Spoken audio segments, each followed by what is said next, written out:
Okay, so Deuteronomy chapter 21 is purposed to deal with some very tangible problems that they're going to face, real life circumstances. And when these come up, the question would be, well, how do we solve it?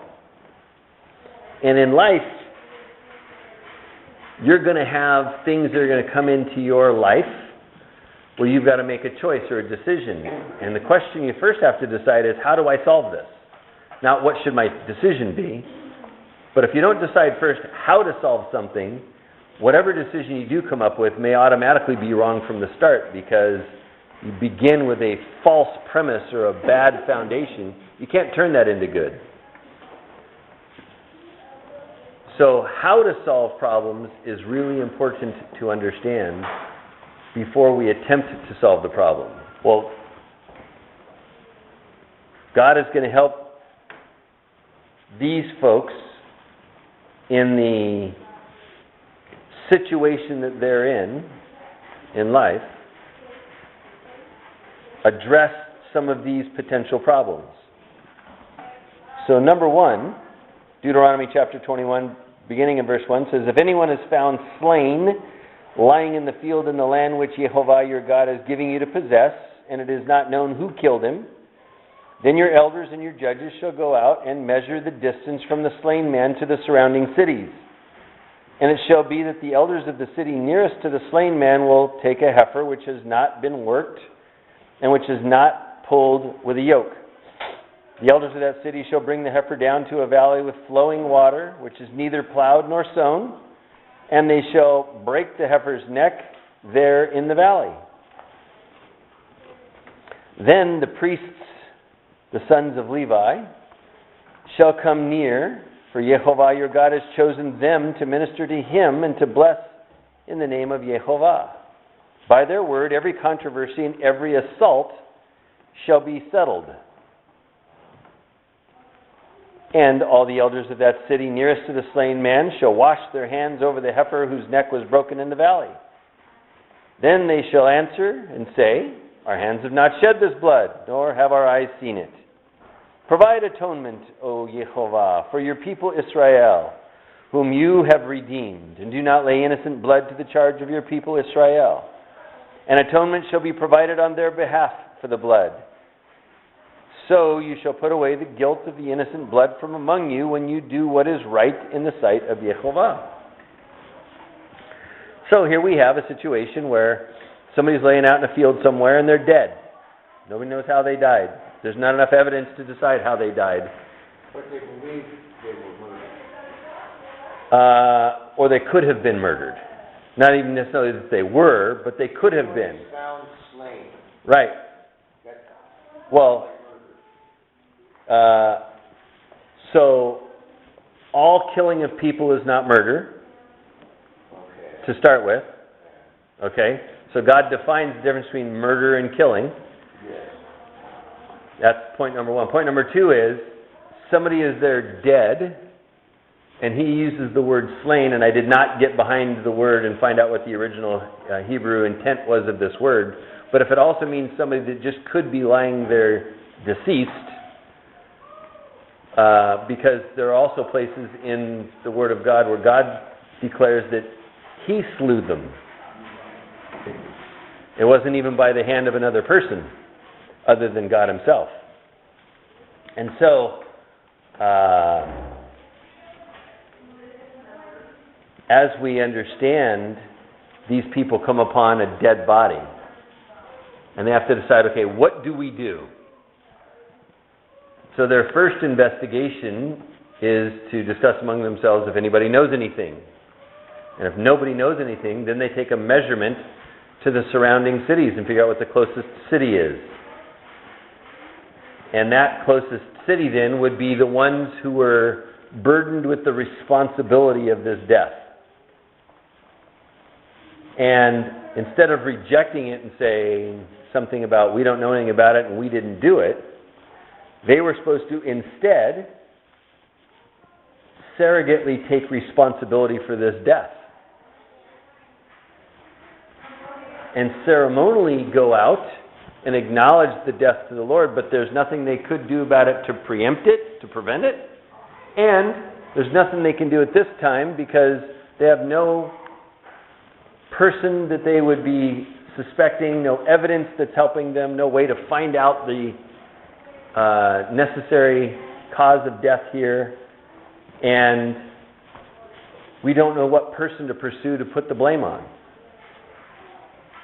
And so, we then just acknowledge that this person has in fact died and ask the Lord for mercy not to count this against us. Why is that? Well, because God had already previously commanded them that if they found particular sin in a city that was going on and another city found out about it, they were supposed to go investigate, and if the people didn't turn from their sin, they're supposed to wipe out the city. And so now he is saying what these leaders, the elders of the city are supposed to do is get the priests, and the priests are going to take them through this ceremonial cleansing. And what God is not saying specifically here, but he is superintending the process. So the priests have to be there. The priests are the ones who would hear from God and speak to the people. So if God knew that these people were guilty, they would trust that he would intervene and reveal it to them. And if he didn't, then that was his indication that these people that were immediately gathered were in fact innocent, and there is no real way for them to know the truth unless God was to reveal something supernaturally to them, which for whatever reason he's choosing not to, if it is available, right? And then decide specifically what to do about it if they have knowledge. Well, if they have no knowledge, what are they supposed to do? Just simply put their trust in the Lord that A, he knows what's gone on, and that B, he will not hold them guilty for this person who has been slain because they have offered themselves to him, exposed themselves to him, and he has chosen to grant them mercy and not account this death to them. Now, to them that would mean that they were innocent, which is the rightful understanding that they would have, but they would also understand that they can't know who did it. If there was a person who actually slew this person, then they can't find out who it is. They just have to trust God for whatever he's doing in this process. And if you notice, there's a passage in this place where he says, in verse 5, he says, by their word every controversy and every assault, and the word assault there is stroke, meaning another person slaying another person is where that comes from, shall be settled.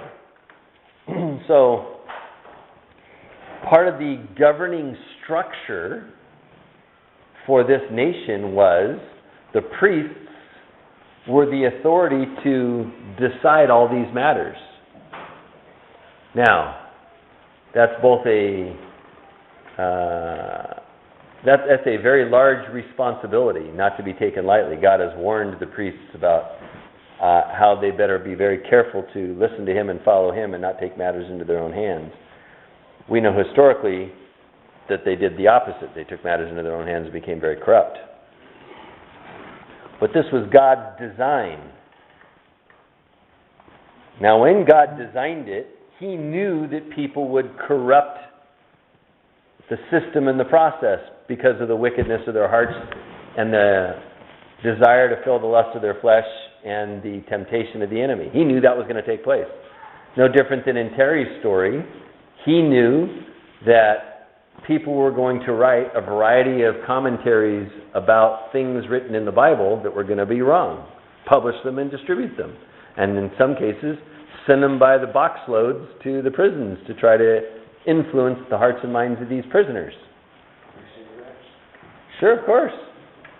And, you know, we think in our society a lot of times, well, what's the big deal if somebody thinks they're saved? It's not like they're going out murdering and raping people or something like that. Well, what do you think the prisoners are there for?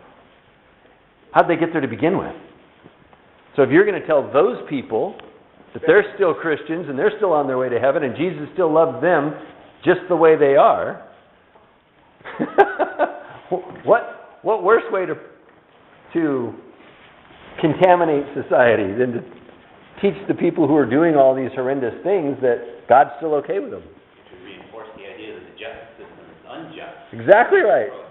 God still loves them. Right. You see how much disaster this can create, which is why Terry is being very careful to make sure he contends for the faith rightly in that circumstance. And he doesn't want these guys to get a false impression that God's okay with them despite the fact that they are, by their own declarations, imperfect and they just keep making mistakes. Well, it's not a mistake to kill somebody normally. It's not a mistake to kill somebody or steal or keep going on. Those aren't mistakes. Those are willful choices. And for us to redefine things under guises of they just can't help themselves or any other nonsensical excuse is completely unacceptable. God says, no, there's responsibility. And as elders, you have a responsibility for the people in your city. That's why the elders are there. They then take the responsibility for the people in their city. Well, what would that mean? What would be the involvement of the elders among the people in their city? They'd be mixing and mingling with the people in their city so they would know a fair amount about their lives, what's going on. They know the people. They know where they've been in a lot of cases. They know what their habits are, their character is, that kind of thing. So that if somebody was found slain near their city, they might say, Joe was gone that day.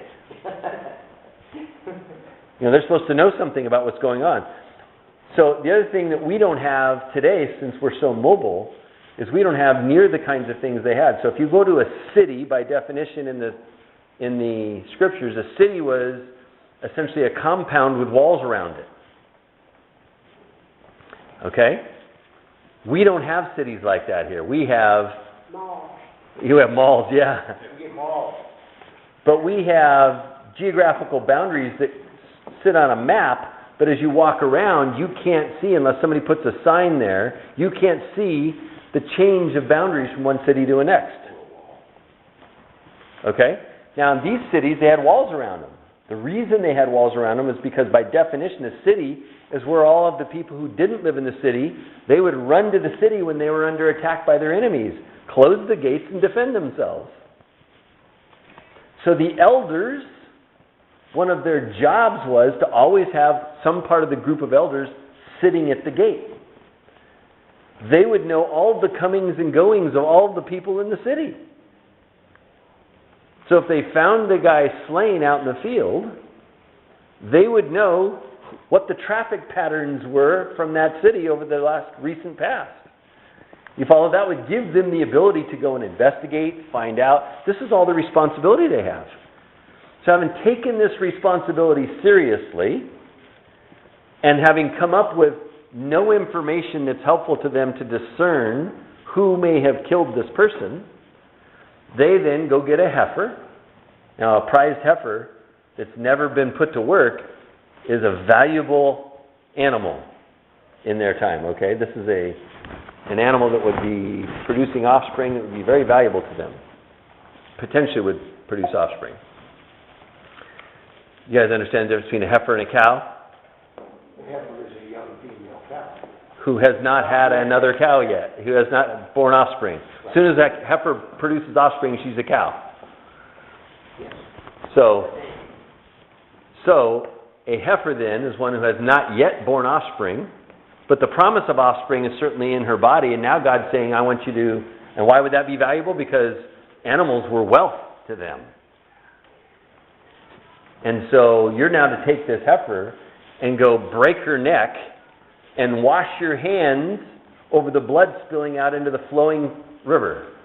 Why? So all the connections for this. What's the symbol of them washing their hands? Cleansing, right? Not of the dirt on the surface of their hands, but it's a symbolic gesture of saying our hands, as the elders, means our whole city. Our hands are clean of this potential crime. That's a good way to say it, Lee. Potential crime. The blood of the heifer is the blood being spilt for sacrificially for whatever that potential crime was to cleanse of sin. Why into flowing water? Where does all water flow back to? A big lake or something? Pardon me? A big lake or ocean? So lake or ocean. What's the difference between the lake and the ocean?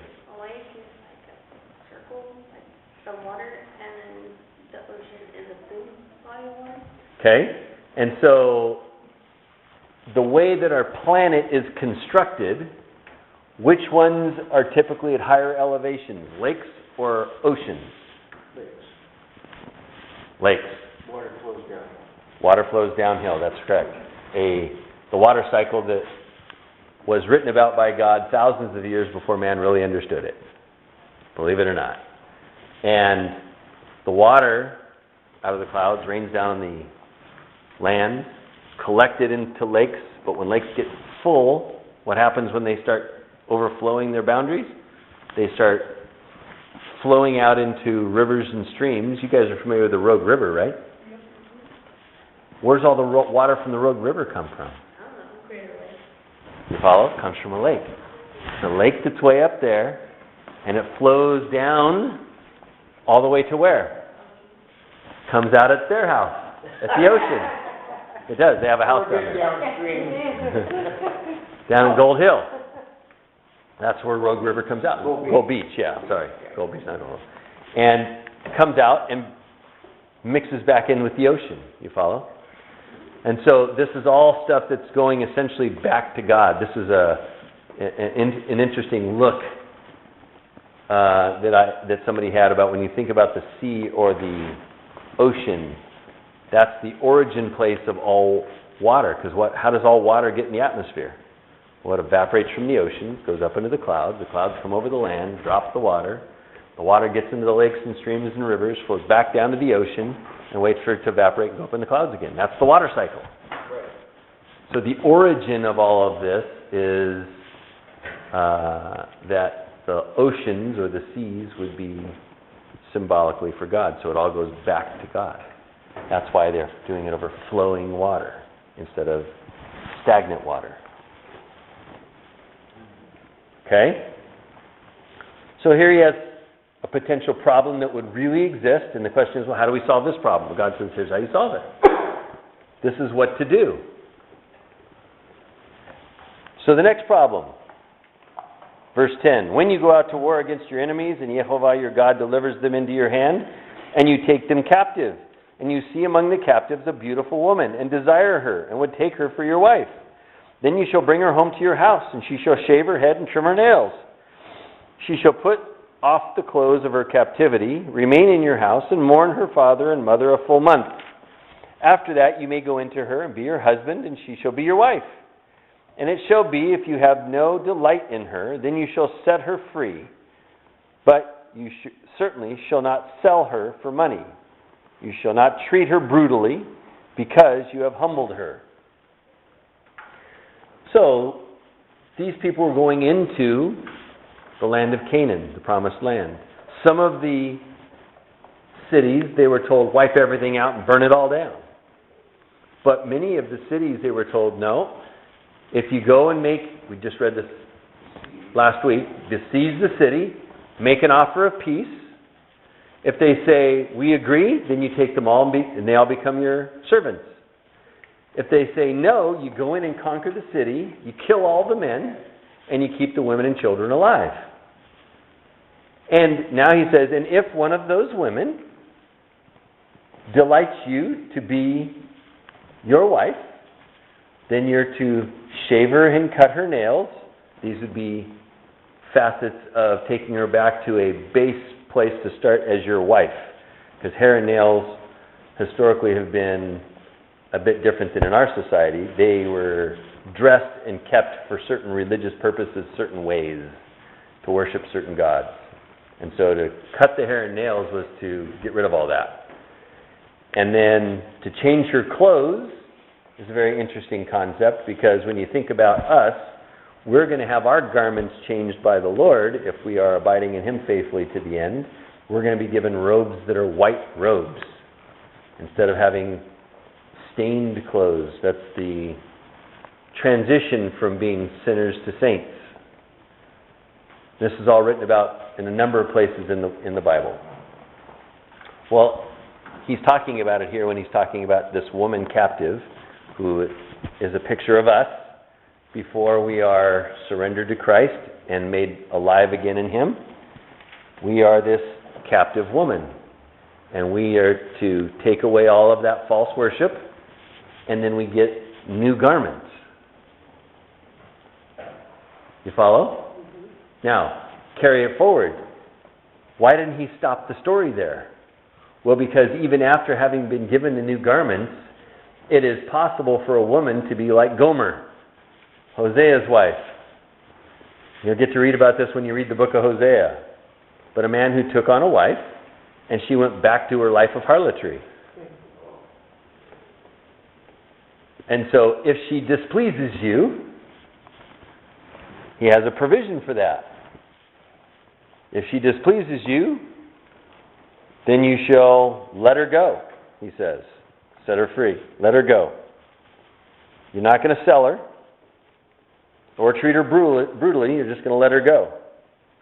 This would be akin to what the Holy Spirit says to us in the New Testament for somebody who is a brother walking in sin who chooses to turn away from the Lord. We're to give them over to Satan for the destruction of their flesh, that they may be saved in the day of salvation.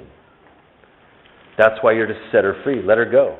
Let her go experience the consequences of God withdrawing His protection, part of which was her husband and the provision, and see if she doesn't come to her senses before it's too late. Then the next one is, if a man has two wives, one loved and the other unloved, and they have borne him children, both the loved and the unloved, if the firstborn son is of her who is unloved, then it shall be on the day he bequeaths his possessions to his sons, that he must not bestow firstborn status on the son of the loved wife in preference to the son of the unloved, the true firstborn. But he shall acknowledge the son of the unloved wife as the firstborn by giving him a double portion of all that he has. For he is the beginning of his strength. The right of the firstborn is his. So, this is a passage where some people say, see, God says it's okay to have more than one wife. That's one of the first things that people deduce from this passage. So does God in this passage anywhere say that He is endorsing someone having two wives?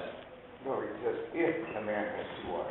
He's just acknowledging a potential for a condition, and if this condition exists, this is the solution. That's all He's doing. He is not condoning here having more than one wife. But if a man does choose to take more than one wife, because you've also got, remember, you've got all sorts of circumstances here. So not only do you have those who are in Israel already, but some of them, as they go into the land and they conquer these cities, and some of the conquered cities who accept the terms of peace and become their servants are going to be people who are intended to be transitioned from their false worship into the true worship of God, becoming part of Israel, because they will not allow this false religious stuff to take place, right? So if some of those men come to the reality of, yes, Jehovah is the one and true and living God, and that's where all our worship belongs, and he's already got two or more wives, God also forbids him from casting off all of the ones except for the one favorite one. He has a responsibility to continue to take care of them, and especially if he has children from more than one of them. And oh, by the way, then how do we decide which one is going to get the birthright? He says, the firstborn. From any of your wives, however many you have, that is the one who gets the firstborn status. What was the importance of the firstborn? Well, again, in this cultural setting, the firstborn was the patriarch of the family. He was the leader of the family. So, in the youngest parts of the family, if they couldn't solve their disputes, they'd go to the next level up in the family, and if they couldn't solve it, they'd go to the next level up in the family, and finally, the top patriarch had to be consulted for all final decisions on matters that the lower levels couldn't decide. That's how it was done. That's how they made decisions to keep the society intact to the best of their ability. And so the firstborn status is important, and a double portion would have been important because he needs, by virtue of his responsibilities, the ability, or at least enough wealth if they can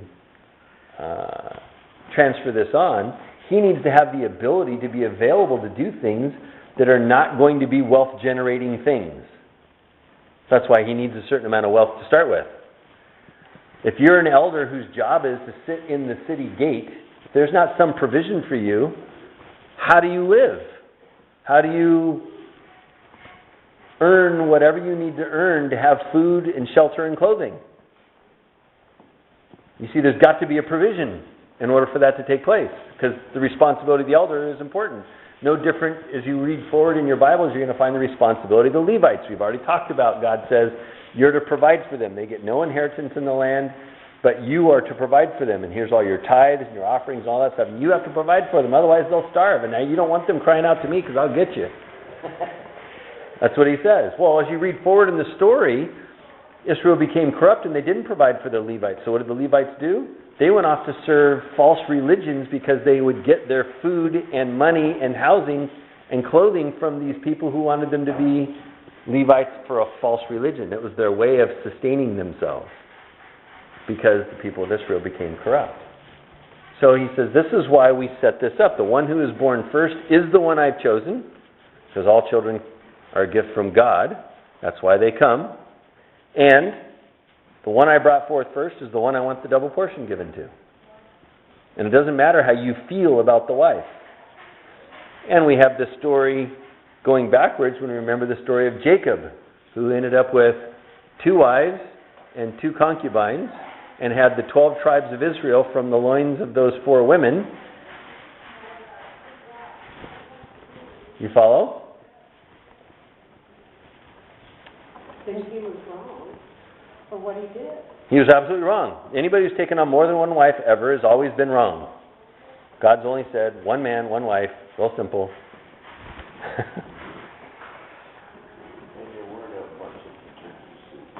No, there were not a bunch of paternity suits. Furthermore, any man who had a child that didn't take care of the child would have been, there would have been significant measures taken to solve that problem. You know, in the days that we're reading about here, if a man literally went out and, first of all, if he had intimacy with a woman that wasn't his wife and he refused to make her his wife, there were consequences for that. Okay? And the town or the group of people or the city would bring forth those consequences. It wasn't he didn't have an option as to whether or not he incurred the consequences. It was forced on him. First he was invited, and if he said no, then it was forced on him. But secondly, a man who would have thought about doing this more than once, if he ever picked another man's wife, he'd be killed because the penalty for adultery was death. That's to start with. Secondly, if it was somebody who wasn't another man's wife and he refused to take her as his wife and take care of his children, they'd castrate him.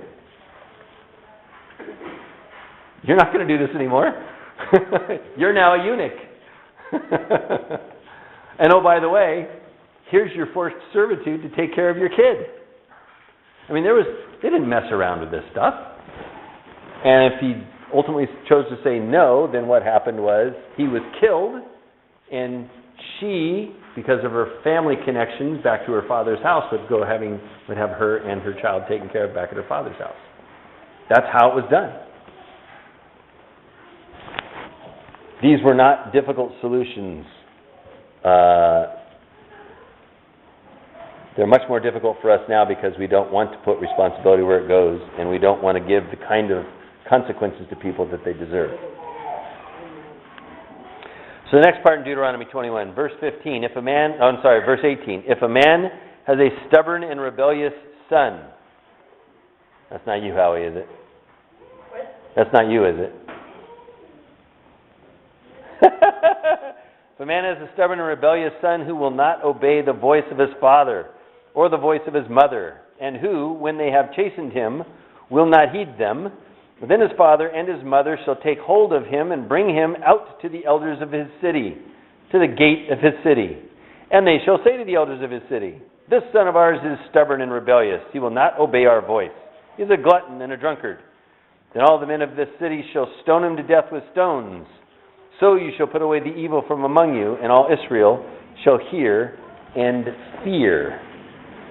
So, children. Now, societally, we have a big difference here in that female children have as much voice as male children in our society. Back then, that wasn't the case. So that's the only reason why it doesn't say son or daughter. Number two, if the parents had a rebellious son. Now today, what do parents do to have a rebellious son? In most cases, huh? Take him to boarding school, and most people can't afford boarding school, so some people call the cops, and what do the police say? Nothing we can do to help you. So that phone call ends pretty quickly, right? They don't want to rule on a domestic. Well, Yeah. part of what they do sometimes, they'll take the kid aside and ask the kid if they feel like they're being abused, and let the kid know what the kid's option. That's not real. Most of the time they just say, sorry, Mr. or Mrs. Smith, we can't help you in this case. 99% of our phone calls like that, and then, we're not parents, we don't. Right. We can't help you. We're not getting involved. But see, back here, what they're saying is, no, you city people, you have to get involved. Not a choice. And it says all the men in the city. That's right. So, you're all getting involved. If this is the rebellious kid, you're getting into it. We don't have time for this stuff. No. We're fixing this as a society because it's a societal problem. So, mom and dad, we're supposed to have done what before they take him to the city? Chastened them. Yes. Disciplined them. Trained them. Okay? Guess what most parents don't do today? So they skip that part. Most parents skip that part. We're not going to train and discipline and if necessary punish our kid to get his attention, to get him to change his rebellion into compliance. Teach your children. That's right. Most families don't do that. And then when all things fall apart, they want to call somebody else to fix the problem. Police being one of those potential options, and they're told no. Guess where the next place they run is? When the police say no, guess where the next place they go is? No. Where do the parents go? They try to what? Get him diagnosed with something and Yes, of course it's not my kid's fault. My kid has a mental disease of some kind. Let's go take him or her to somebody that will say this person has a mental problem and let's give them some drugs to fix them. That is by far the most common thing. If you look at after post-World War II, when the family unit began to disintegrate rapidly and there was a lot of single-parent homes, if you look at the graph of the disintegration of the families in America and how many homes were split up, and you follow the graph of the prescriptions for Ritalin and like drugs, you'll find them to be absolutely parallel. Yeah, I was around for the birth of the oppositional defiant disorder. So weird. Odd. It wasn't bad, it was oppositional defiant disorder. Oppositional defiance disorder. Yeah. Yeah. We had a foster kid, my sister did that, they diagnosed with that. Yeah. Yeah. And so these are inventions of people to essentially say this person's not culpable and therefore we're going to decide what the solution is. As not just as an individual, but there's the association, we're talking about American Psychiatric Association, for example. They as a body have decided the solutions to certain maladies, problems. And that's how they train their people then to respond to these things that they so-called observe. Okay? God's answer here was, that's all baloney. Okay?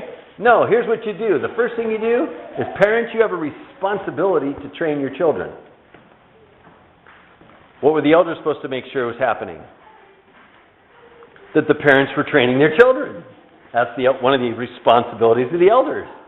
So if the elders witnessed a rebellious child, what do you think the first thing they did was? They went to the parents and said, what are you doing to train this child? This can't keep going. Okay? So they would step in and do something about it with the parents. Now the parents, if they engaged with the child and they were unsuccessful, then what were they supposed to do? Report back to the elders. We've tried everything we can and he just won't listen. He won't comply. The elders were then going to look at this young man and say, last chance. You either start paying attention and complying with your parents or we're going to kill you. Last chance. Choose wisely. And if the parents came back and said, look, he's still rebellious and stubborn. That was it. Death sentence was pronounced. Who threw the first stone? The parents. The dad and mom threw the first stone. And then the rest of all the men of the city were to stone the person to death. Why? Put away the evil from, Number one was to put away the evil. What was the second reason? did not contaminate. That's the same thing as put away the evil. It's to teach everybody else that. That's to teach everybody. That's what he means. And fear. To teach everybody else. Better pay attention because this is what really is going to happen. Why is there no fear in our society? Because there's no consequence. Not God-driven. We have allowed all of these other disciplines to make up different thoughts to permeate society and different rules for solving the problems. And we've eliminated serious consequences. Even death row is almost a joke in most of this country anymore. People who were once would have been put to death fairly quickly. Natural causes when they exhausted all the appeals. And we have some states that refuse to put their prisoners to death. Even when they got a capital offense. Yeah, these people who got terrible lives end up in a prison. And for them, this is a step up in life. You bet. They have shelter, food, clothing, the best medical care the government can provide, all the free time to pursue anything they want, get multiple degrees, and become those experts we were talking about earlier. And publish a couple of books. Make money. And even make money. That's right. So this is why things are so upside down. The fear of the Lord is gone because we don't exercise the solutions He's already given to us. Hey, Todd, Yes, sir. in California, there's 742 inmates on death row. Yeah, 742 inmates on death row. In California. In just California.